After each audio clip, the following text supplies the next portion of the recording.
ایک قبیلہ تھا، اس کا کوئی مسئلہ تھا، وہ اپنا مسئلہ حل کرانے کے لیے آئے۔ جیسے رواج ہوتا ہے، یہاں بھی ہوتا ہے، آج کسی کا اختلاف ہو گیا، کوئی لڑائی جھگڑا ہو گیا، کوئی مسئلہ ہو گیا تو آپس میں بیٹھ کر حل کرتے ہیں۔ اگر حل نہ ہو تو پھر آدمی کسی بڑے کے پاس جاتا ہے کہ جی وہاں چلتے ہیں، میاں پنچایت کرا لیتے ہیں، جو وہ فیصلہ کریں گے مان لیں گے۔ آج بھی یہ رواج ہے۔ تو قبیلہ تھا بنو تمیم، ان کا آپس میں کوئی سرداری کا جھگڑا تھا۔ ایک آدمی کہتا تھا کہ میں قبیلے کا بڑا ہوں، دوسرا کہتا تھا میں قبیلے کا بڑا ہوں، میری بات مانی جائے، وہ کہتا تھا میری بات مانی جائے۔ تو طے ہوا کہ ایسا کرتے ہیں، حضرت صلی اللہ تعالی علیہ وآلہ وسلم کے پاس چلے جاتے ہیں، وہ جس کو کہہ دیں گے مان لیں گے، ان سے جا کر فیصلہ کرا لیتے ہیں۔ چنانچہ وہ سارا قبیلہ اٹھ کے آ گیا مدینہ منورہ کے اندر آپ صلی اللہ علیہ وسلم کی خدمت میں۔ آقا کریم صلی اللہ تعالی علیہ وآلہ وسلم اپنے دولت قدا میں تھے، اپنے گھر میں تھے، اور حضرت صدیق اکبر رضی اللہ تعالیٰ عنہ اور حضرت عمر فاروق رضی اللہ تعالیٰ عنہ تشریف فرما تھے۔ تو اب وہ قبیلے والے آ کر باہر سے اونچا اونچا پکارنے لگے، اخرج علینا یا محمد، اخرج علینا یا محمد، کہ ہمارے لیے باہر نکلیے، ہمارا فیصلہ کیجیے۔ تو حضرت صدیق اکبر اور حضرت فاروق اعظم رضی اللہ تعالیٰ عنہما نے ان کو خاموش کرایا اور کہا بھائی ادھر آ جاؤ، مسجد میں بیٹھو، ہم سے بات کرو، کیا مسئلہ ہے تمہارا؟ آقا کریم اندر تشریف فرما ہیں، وہ آرام میں ہیں، کس کام میں مشغول ہیں، جب آپ باہر آئیں گے تو پھر ان کے سامنے بھی مسئلہ حل کر رکھ لیں گے، پہلے آپ بتائیں تو صحیح آپ کا مسئلہ ہے کیا، ہم سنتے ہیں آپ کی بات۔ تو حضرت ابوبکر صدیق رضی اللہ تعالیٰ عنہ اور حضرت عمر فاروق رضی اللہ تعالیٰ عنہ نے ان کو بٹھا لیا، بات چیت ہونے لگی۔ اب بات چیت کے اندر ظاہر ہے ایسا موقع ہو تو بات اونچی بھی ہو جاتی ہے، تو باتیں آوازیں اونچی ہونے لگیں، ایک ادھر سے بول رہا ہے، ادھر سے بول رہا ہے، مسجد کے اندر بیٹھے ہوئے ہیں، ساتھ ہی آقا کریم صلی اللہ علیہ وسلم کا حجرہ مبارکہ ہے، آپ اپنے دولت خانہ کے اندر ہیں اور ادھر آوازیں بلند ہونا شروع ہوں۔ تو اللہ تعالیٰ کو اپنے محبوب کے سامنے ان آوازوں کا اونچا ہونا بھی پسند نہیں آیا۔ اللہ نے فوراً حضرت جبرائیل علیہ السلام کو بھیجا کہ جاؤ یہ آیت کریمہ لے جاؤ اور جا کر کہو یا ایھا الذین آمنوا لا ترفعوا اصواتکم فوق صوت النبی، کہ ایمان والو اپنی آوازیں نیچی رکھو، اپنی آوازیں میرے محبوب کے سامنے اونچی نہ کرو۔ خیر یہ آیت نازل ہوئی۔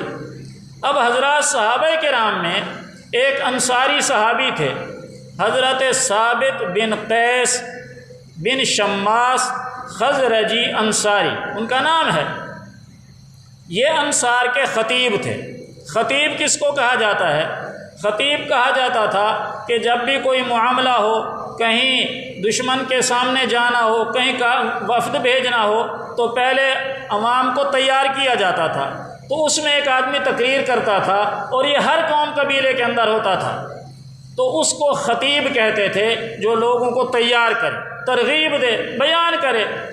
تو حضرت ثابت بن قیس بن شماس رضی اللہ تعالیٰ عنہ انصار کے خطیب تھے، اور ظاہر ہے کہ اس وقت کوئی ایسے مواصلات کا انتظام تو نہیں تھا کہ لاؤڈ اسپیکر ہو یا کوئی اونچا، تو ظاہر ہے اس بولنے والے کو اونچا بولنا پڑتا تھا۔ تو حضرت ثابت بن قیس بن شماس چونکہ عموماً ہی وہ خطاب کرتے رہتے تھے مختلف جگہوں پر، تو ان کی آواز اونچی تھی، ضرورتاً اونچا بولتے تھے، لیکن پھر جب عادت آدمی کی بن جائے تو ویسے ہی اونچا بولنے لگتا ہے، تو ان کی عادت ہو گئی تھی، وہ اونچا بولتے تھے۔ جب یہ آیت کریمہ نازل ہوئی یا ایھا الذین آمنوا لا ترفعوا اصواتکم، کہ اے ایمان والو اپنی آوازیں اونچی نہ کرو، اونچا مت بولو، تو حالانکہ یہ آیت ان قوم قبیلے والوں کے لیے نازل ہوئی تھی جو نیا پنچایت کرانے آئے تھے، لیکن حضرت ثابت بن قیس یہ سمجھے کہ اللہ تعالیٰ مجھے کہہ رہے ہیں کہ اونچا نہ بولا کرو، انہوں نے اپنے اوپر آیت کو سمجھ لیا، اس لیے آپ کی مجلس سے چپکے سے اٹھ گئے، اور رونا شروع کر دیا، پریشان ہو گئے کہ اللہ تعالیٰ فرما رہے ہیں یا ایھا الذین آمنوا لا ترفعوا اصواتکم فوق صوت النبی ولا تجہروا لہ بالقول کجہر بعضکم لبعض ان تحبط اعمالکم وانتم لا تشعرون۔ اصل انہیں یہ آخری جملہ کھائے جا رہا تھا ان تحبط اعمالکم، کہ تمہارے عمل ضائع ہو جائیں گے، جتنے نیک عمل کیے ہیں سب ضائع ہو جائیں گے اور تمہیں پتہ بھی نہیں چلے گا۔